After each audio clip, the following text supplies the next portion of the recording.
Hello, my name is Brian Fisher. I'm a detective in my hometown police department. 20 years ago, my father disappeared, and 5 months later, they pronounced him dead. But I never really believed any of that. You see, he was a well-known astronomer, astrophysicist, and an expert in space engineering. All his life, he worked tirelessly on new discoveries that he deemed important for all of humanity.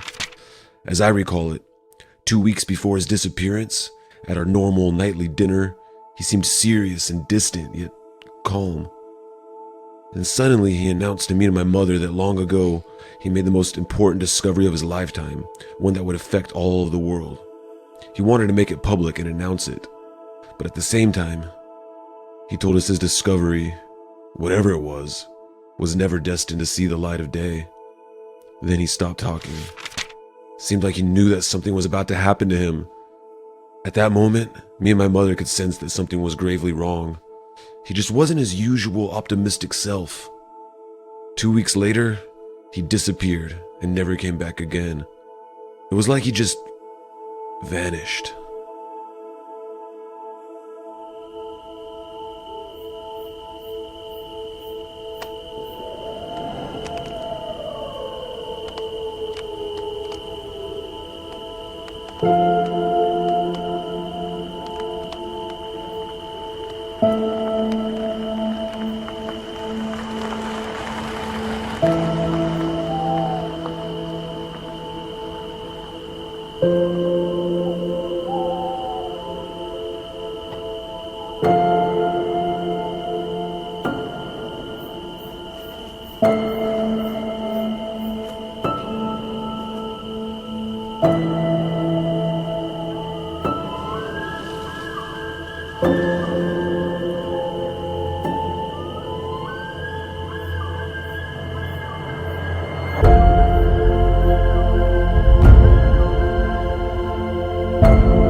Here, I want to tell you my story.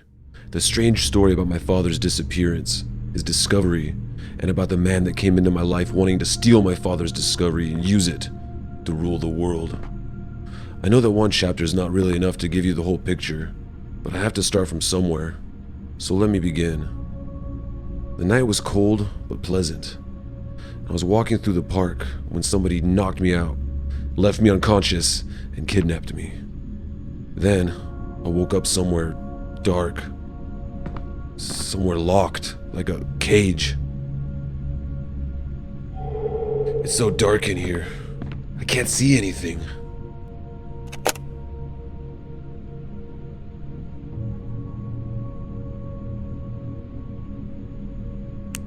Oh, that's much better.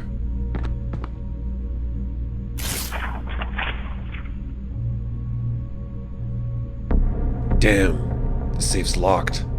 I gotta find the code to open it.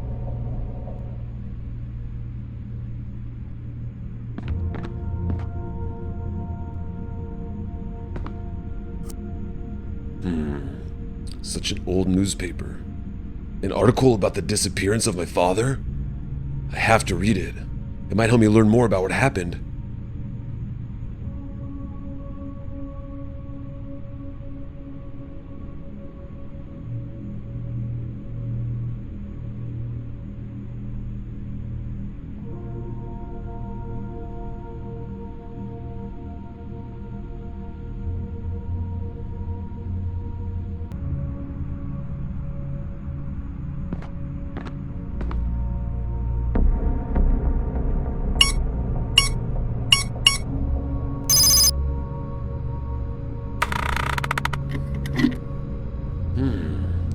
There's a key in the safe.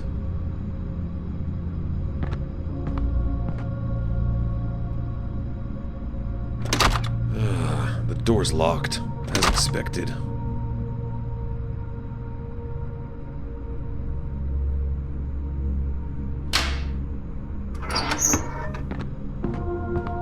After I managed to escape from the cage, I thought I was free and that I'd be out of the cabin I had been trapped in. But I was wrong. That's when things started becoming even more difficult and complicated. It was a cold and dark cabin. It smelled like moisture and there was moss growing on the walls. It looked and smelled like no one had lived there in ages. But someone intentionally put the cage there. The main question I had was, who was the one trying to help me out of here? And just then I connected all the dots. I figured that my kidnapping had to be connected with my father's disappearance. It became clear to me as soon as I remembered the newspaper I saw back in the cage. At first it angered me, but then it motivated me to find out even more information and continue investigating the cabin.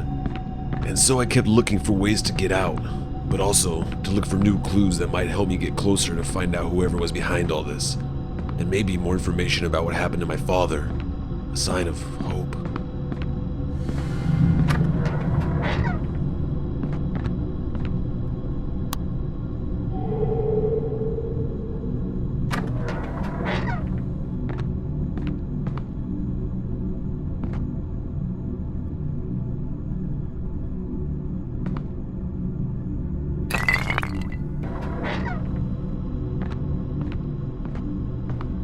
Oh wow, I haven't seen one of these in a long time.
Well, I'm gonna need electricity in order for this computer to work.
Okay, do I have to be as good as Bobby Fischer to solve this?